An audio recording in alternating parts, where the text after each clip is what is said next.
Welcome to the garden!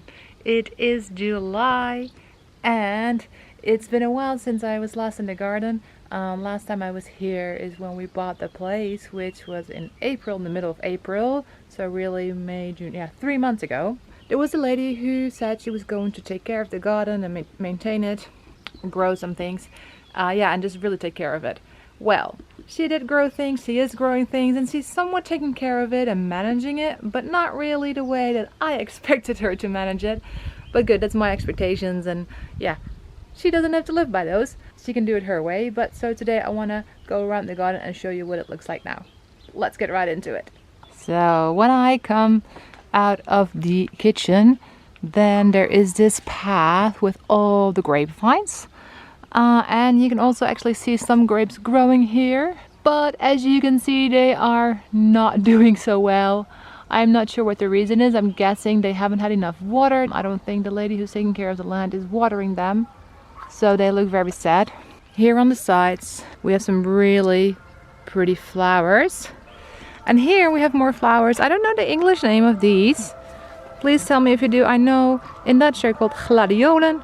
Let's keep going to the end of the path, where probably there used to be more grapevines, I'm guessing, because of these trellises here. But there's none right now. Alright, the end of the path. Also an interesting spot, because here, but also probably lacking water, black currants would have been great had they been growing. So I could harvest them and make lots of jam. Next part is this side of the garden. Here we have the first olive tree, and they were all bare when we were here a few months ago, but now if I show you close up, the olives are coming on. But also this one probably needs a good pruning, because I did see some dead branches in here. So I guess after season, when the season is over, we should probably trim this guy back up. The part in front of me is really overgrown, but there are a few patches here and there. Like right here is a big patch. I think there's about like 1, 2, 3, like 8 different patches where vines are growing. We have watermelon, some squash, some other gourds. I don't recognize all of them, but there's a few things I recognize. Let me show you the watermelons. They look really good. Like there's one, there's one. Another one there. They're small, but they're coming along. And then here is another watermelon patch with a tiny watermelon growing right there. And then here we have the first gourd. Bon dia! Squash. And you can see one right there. They're really vining through the whole land. Usually, or how I've learned it is, or what we did in my school garden, is have them crawl up the vines. The vines crawl up on the trellises so they can grow upwards. But here she's spreading them all out over the land, which I guess makes sense. If you have the space for it, then you can just let them grow out and let them grow really long. Here is another one. And then here, this is a piece I've created. So the other day, Miguel and I were waiting for the internet guy to set up the internet, and we started working on the front of the house, which is also pretty much overgrown. And we chopped down a lot of branches, which we dumped here. So I think for now I'm gonna maybe start my composting here. Will probably not be the final spot for it. This is the view. And then here, this whole field is full with different patches of a few watermelons, like I said, and squash. And then here we're towards the end, where there is another olive tree. We have about 5 olive trees on the land. So let's walk back to the start of the path over there. Here's a big water tank that we'll have to fix up, because right now it's not holding any water, but this would be a great spot to collect our rainwater. We have lots of little paths, like beds, garden beds next to the house. As you can see, here's another water container. It seems to be full, but there's no hose going to it. so I'm not sure how it got full and how long that water has been sitting there. Right now, walking under more grapevines, plus standing right next to the lemon tree. But the lemon tree, yeah, the problem is, as you can see, it's right next to the house, which is not safe. We want to figure out if we can, what's the word? Can't think of the word right now, but like chop up a piece and get it like new roots and then put it somewhere else so it can regrow in a safer spot further from the house. But those are the lemons. Hi, puppy. Then we get to the strawberries. Let me show you the strawberries. So here's strawberries. I thought I was going to miss all the strawberries, that we would be too late, but actually, as you can see, there's still a lot of flowers. Still a lot of strawberries to come. Oh, I already had a few too. They're really delicious. Okay, onwards we go.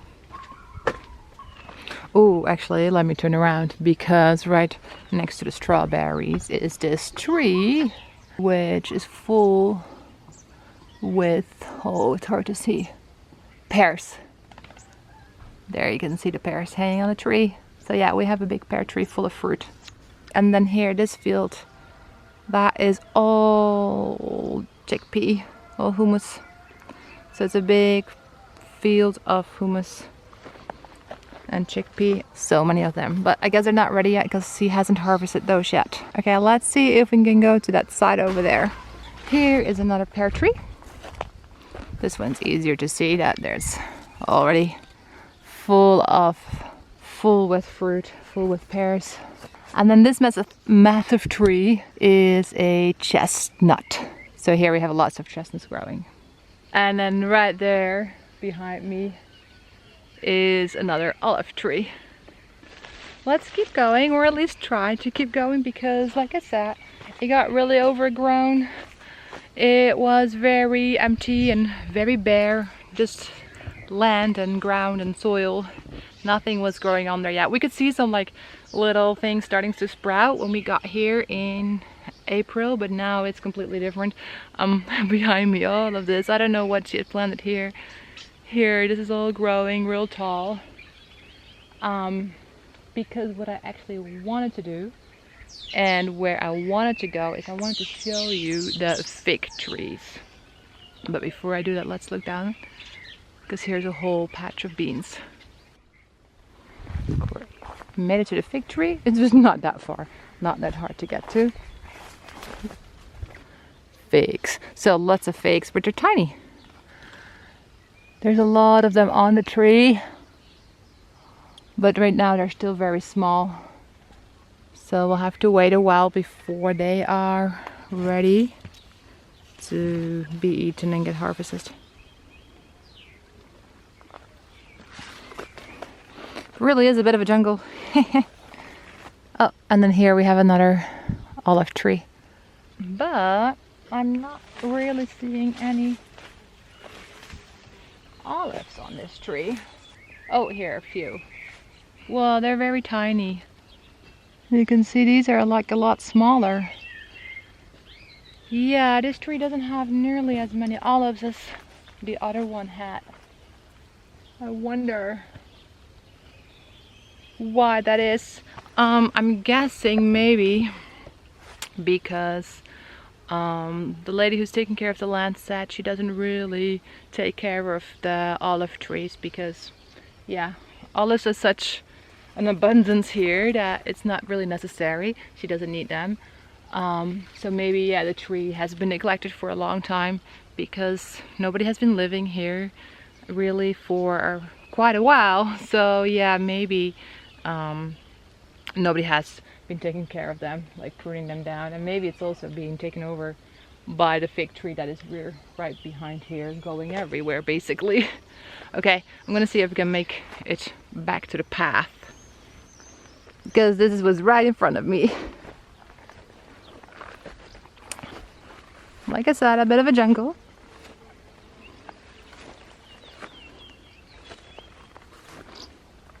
But it looks like somebody had walked here.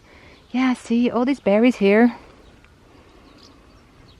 They could have been so great, but it looks like they didn't get enough water and they were just all dried out. And here's another fig tree. Also quite a few figs on it, but also very wild as in how it's growing. It's like I'm gonna get stuck.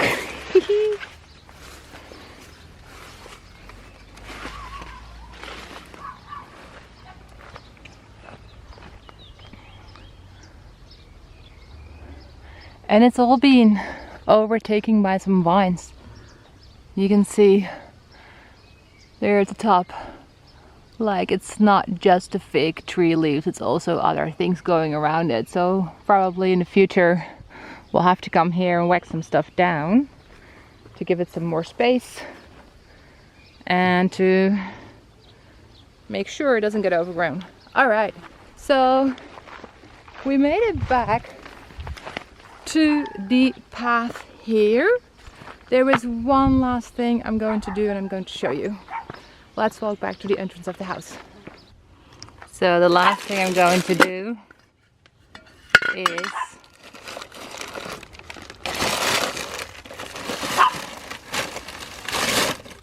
dump this out. I had to get my compost started. So that's what I'm gonna do finally, bring this compost over there to where I showed you the pile earlier.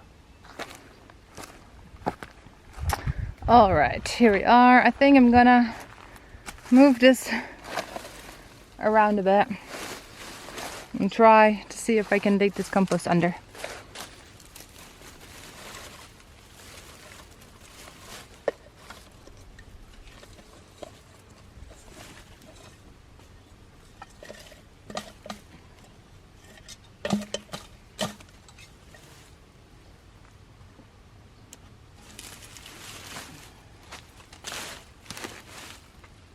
Well, that's it for the yard slash garden slash land tour. I hope you enjoyed watching it and liked seeing, yeah, whatever is already growing here and what the land is like. And I hope that you can see as much opportunity for this piece of land to be a little paradise as I can, because yeah, I can see how beautiful this can really be and become. Also, I'm starting YouTube back up, so yeah, I'm still getting back in the routine and getting back the feeling, I'd say, of like talking to the vlogging camera, talking to you guys. So yeah, if you think, oh, she looks a little awkward, that's why I haven't done this in a while. But I hope that I'm gonna get the hang of it soon again. And I would love for you to give this video a like if you liked it. Leave a comment. How would you plant this land? What would you do with it? Anything really. And if you haven't subscribed yet to this channel, please do so. That would really help me out and I would appreciate it a lot. Also, if you want to see a video, a yard tour of when we first got here in April, you can go to Roots and Restorations and check that video out over there. Thank you for watching and I hope to see you in the next video. Bye bye!